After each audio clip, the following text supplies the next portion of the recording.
Y tiempo para charlar en A Buenas Horas con José Ángel Hernández, secretario general de la Federación de Empresarios del Transporte. ¿Qué tal? ¿Cómo estamos? Hola, buenos días. Bueno, supongo que hoy bombardeo, ¿no? De llamadas, de medios de comunicación, todos interesándose por esta jornada de huelga. Hasta el momento, ¿con cuántos medios ha hablado ya José Ángel Hernández? No sé si me escucha. Bueno, hoy Vale. sí, no sé si ustedes me escuchan bien a mí. Sí, sí, sí, Yo parece que había ustedes sí. un poco de retardo, pero sí, ya estamos otra vez. Vale, perfecto. Bueno, sí, un día muy ajetreado porque aparte de los medios de comunicación también hay que atender las consultas de las empresas que a nivel regional pues son muchísimas y por otra parte tenemos también que estar en contacto pues con las autoridades para coordinar el seguimiento de fuerzas de seguridad y que todo vaya adecuadamente, con lo cual pues desde primera hora estamos operativos. ¿Cómo se está desarrollando esta jornada de la huelga del transporte? Pues yo debo decir que hasta el momento con tranquilidad y sin ningún tipo de sorpresa ni incidente. Todavía no tenemos recabados los datos de seguimiento de la huelga en las diversas actividades. Donde más avanzado tenemos la recopilación de datos son justamente en los servicios públicos de transporte en guagua. Se están cumpliendo los servicios mínimos en todas las islas y en todas las operadoras, con lo cual en principio, pues según lo previsto, de momento no tenemos nada que destacar y no hemos tenido ningún incidente ni de piquetes ni nada por el estilo. Bien es cierto que a partir de las 8 de la mañana es cuando empezaban las concentraciones en estaciones de guaguas y aeropuertos y a las 12:30 había una convocatoria en las subdelegaciones del gobierno de cada una de las islas. Pero insisto que hasta ahora no tenemos noticias de nada destacable, simplemente que se está desarrollando con normalidad, teniendo en cuenta que evidentemente las guaguas que hay en la calle son mucho menos y que, por supuesto, los ciudadanos van a notar la falta de frecuencias o la reducción de los servicios. Claro, entiendo que también vaya losa, ¿no? También para los que tienen que cumplir esos servicios mínimos de encontrarse mucha gente enfadada, que ven que la guagua pasa, que ven que los que se suben llevan una hora esperando, etcétera, etcétera. Y claro, ¿no? Como también lidiar, ¿no? Con algo así, que se supone que tienes que cumplir esos servicios mínimos, pero que luego los que se quedan trabajando, pues se van a ver afectados, ¿no? Por las quejas de esos ciudadanos. Sí, eso siempre suele pasar y además el personal de conducción siempre es la primera lanza de choque de cualquier empresa de transporte porque la gente no va a presentar las quejas a las oficinas, se descargan con el conductor o la conductora y en ese sentido pues tienen que tener una dosis de paciencia muy grande. Bien es cierto que en este caso lo que están demandando los sindicatos es una cuestión de orden de mejora social, no se trata de pedir más dinero, ni más salarios, ni nada por el estilo, y bueno, y confiamos en que la ciudadanía también pues sea un poco comprensiva con este asunto. Hay que recordar que el conflicto afectaba a varias modalidades de transporte. Lo que pasa es que la semana pasada, pues el miércoles se pudo llegar a un preacuerdo en el sector de las ambulancias, que estaban llamadas también a la huelga, y por eso hoy están trabajando con normalidad y el jueves por la noche, a ultimísima hora, pues se llegó a un preacuerdo en el sector de los camiones y por eso pues hoy las mercancías también que están funcionando, pero casualmente la reunión de Guagua se celebró la última de todas y en esta no fue posible alcanzar un entendimiento. De todas maneras, bueno, hoy se celebra la jornada de huelga, veremos cómo transcurre el día y la próxima convocatoria está fijada para el 11 de noviembre, con lo cual desde hoy hasta el 11 de noviembre hay una nueva ventana de tiempo Claro. en la que tratar de negociar a ver si es posible que de aquí a allí pues se llegue a un acuerdo definitivo. Y porque hay acuerdo para sector de ambulancias, para sector de transportes y no para guaguas turísticas escolares o públicas de Canarias. Bueno, los sindicatos están pidiendo varias cosas. Pasa que la petición estrella es el adelanto de la edad de jubilación a los 60 años. Pero hay otra petición que no es menos importante y es que piden que en los convenios colectivos de ámbito regional, en cada una de las comunidades autónomas, se recoja la posibilidad de acceder a una jubilación anticipada parcial, es decir, que el trabajador pueda trabajar una parte y jubilarse de la otra. ¿Qué pasa? Que este sistema solamente puede funcionar si en los convenios colectivos de esa comunidad autónoma está negociado, está recogido. Aquí en esto no interviene el gobierno, son sindicatos y patronal. Entonces, por poner un caso, nosotros en Canarias este año 2024 hemos renovado 3 convenios colectivos, tanto de viajeros como de mercancías. Y en los 3 se contempla esa medida, con lo cual no tenemos ese conflicto. Pero en otras muchas comunidades autónomas de España, en los convenios del sector de transporte de viajeros, no está recogida esa medida. Entonces, claro, aquí es una negociación estatal que no vale de nada que Canarias tenga los deberes hechos, sino tiene que ser un mapa general. Y por lo tanto, el sector de mercancías estaba, digamos, en un punto kilométrico más cerca del acuerdo cuando empezó este conflicto, y el sector de las guaguas está un poquito más lejos. Por eso no ha sido posible llegar a este entendimiento. Y por otra parte, la patronal a nivel del Estado está pidiendo, pienso yo que con buen criterio, que al mismo tiempo que se habilite el adelanto de jubilación a los 60 años, se ponga en práctica, en funcionamiento, algún tipo de plan que fomente la incorporación de personas a esta profesión. Porque si se nos empiezan a jubilar antes y nadie entra, vamos a quebrar a medio plazo. Por lo tanto, el sistema tiene que ser sostenible, pero digo sostenible no desde el punto de vista medioambiental, sino sostenible en el de que salgan las mismas personas que entren como mínimo. Sí, exacto, que no sea que haya una jubilación masiva y de repente salen 10 y a lo mejor entra uno, ¿no? Con lo cual se quedan 9 plazas sin cubrir y esa sería la, digamos, la idea, ¿no? Lógica de que haya pues una renovación en todos los conductores. Pero sobre la edad de jubilación algunos dicen, hombre, 60 años, pero ¿y por qué ellos 60 años y los otros tenemos que jubilarnos a los 67 años? ¿Por qué piden exactamente esta edad? Que entiendo que está justificada. Bueno, a ver, hay determinadas profesiones que ya de mucho tiempo atrás vienen con edades de jubilación mucho más tempranas que la general de los 67.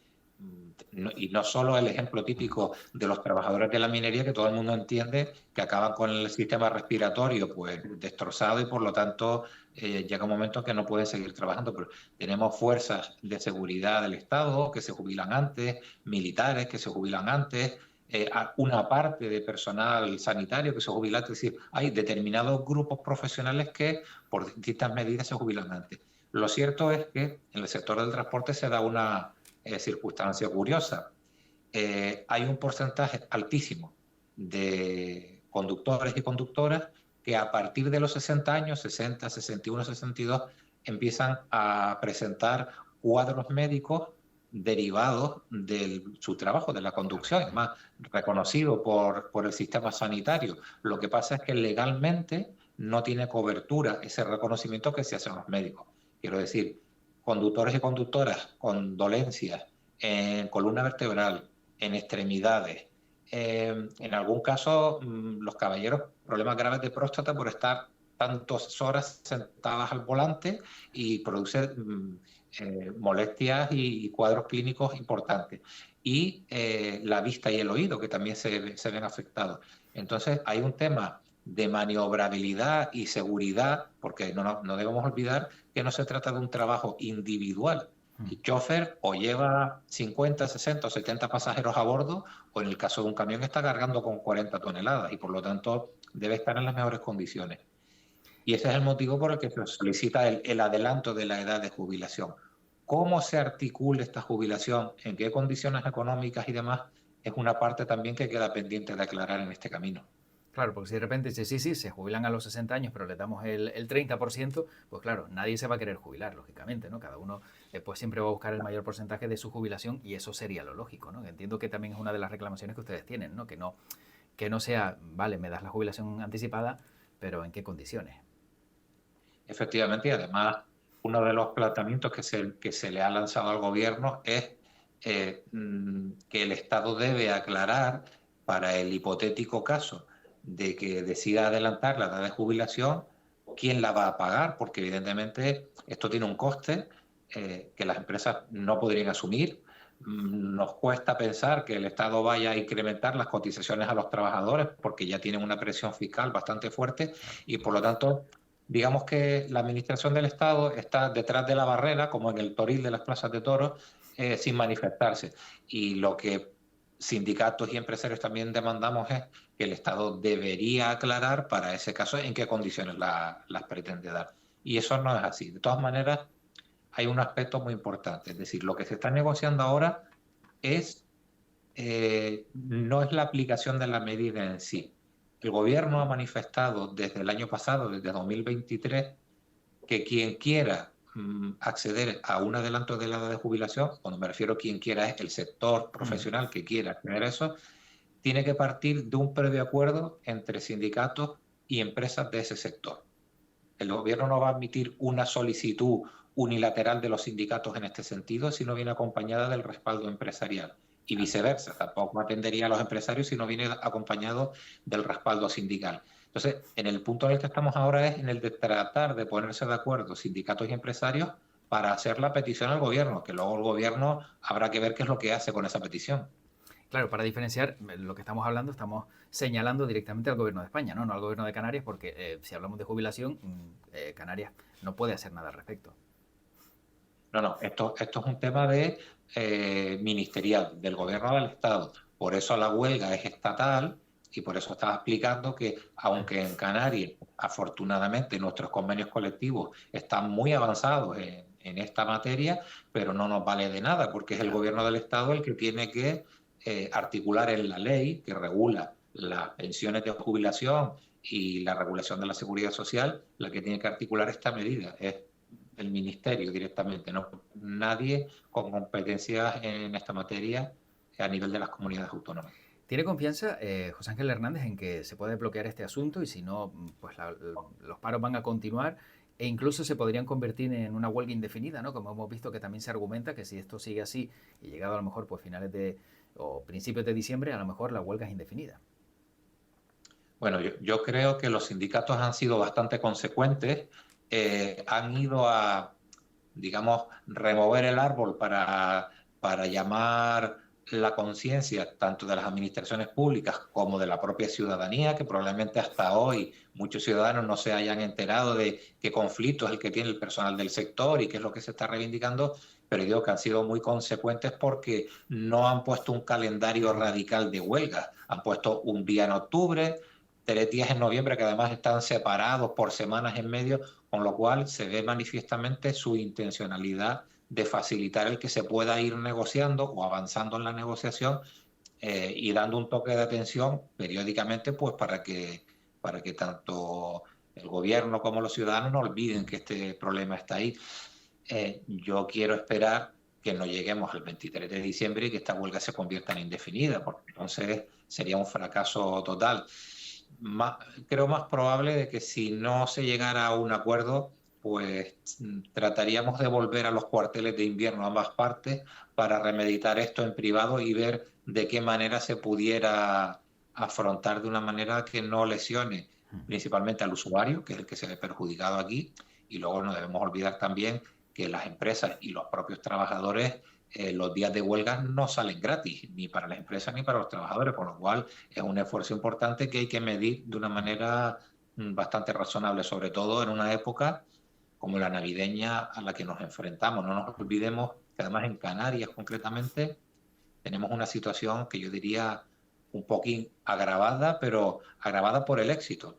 El bono residente canario gratuito nos está suponiendo un incremento de pasajeros de más del 50% solamente en los últimos 24 meses. Y Sí, sí, creemos, según nuestras previsiones, que 2024 puede cerrar en el entorno de los 200 millones de viajeros en guaguas públicas. Con lo cual, cada día de huelga estamos dejando a muchísimas más personas tiradas en la calle de las que dejábamos hace solamente 2 años, porque tenemos más clientes. Entonces, bueno, como digo, en cierto modo estamos muriendo de éxito y la medida de la huelga pues tiene mucho más efecto en una mayor parte de la ciudadanía. Claro, efectivamente. Bueno, para acabar, también me gustaría preguntarle muy rápidamente, no sé si supongo que habrá visto hoy también la información que hay publicada, ¿no?, en diferentes medios. Lo digo por la Metro Guagua, porque ha sido el Ministerio de Transportes ahora quien ha preguntado qué pasa con las obras de la Metro Guagua. Vemos que en Las Palmas de Gran Canaria sigue siendo una obra que se eterniza y yo no sé si para el sector del transporte todas estas obras también le están afectando y consideran que a lo mejor pues algo mal se está haciendo con algo que debería haber acabado ya hace bastante tiempo. Bueno, la verdad es que el proyecto de la Metro Guagua, nosotros con la idea de lo que es el sistema Metro Guagua, compartimos esa idea, confiamos en que pueda ser una buena apuesta de futuro. Lo que pasa es que lamentablemente la cantidad de dificultades con las que se ha encontrado el proyecto a lo largo de su recorrido, pues ha alargado el tiempo muchísimo más de lo esperado. no seré yo quien venga aquí ahora a explicar esas dificultades, pero bueno, ha habido dificultades de todo tipo, desde que aparezcan restos históricos en el subsuelo de una parte de la obra y haya habido que pararla, desde problemas con empresas constructoras que han dejado tirado al ayuntamiento y que ha habido que volver a licitar esas obras, por unos casos o por otras se ha retrasado. A nosotros, más que la obra de la Metro Guagua, ciertamente las que nos preocupan muchísimo son otras obras de carácter más general, como por ejemplo el soterramiento de la Plaza de Belén María en la entrada del Puerto de la Luz. Ahí operan diariamente 500 camiones pesados que deben dar al menos 5 viajes diarios, es decir, hay 2.500 movimientos de camiones tipo tráiler que se encuentran con ya de por sí un istmo, el tramo que va desde Belén María hasta Torre de las Palmas, donde tenemos cuantificado y estudiado una pérdida de tiempo diaria del 20%, es decir, el 20% del camión y del chofer se pierde en atascos solamente en atravesar ese tramo.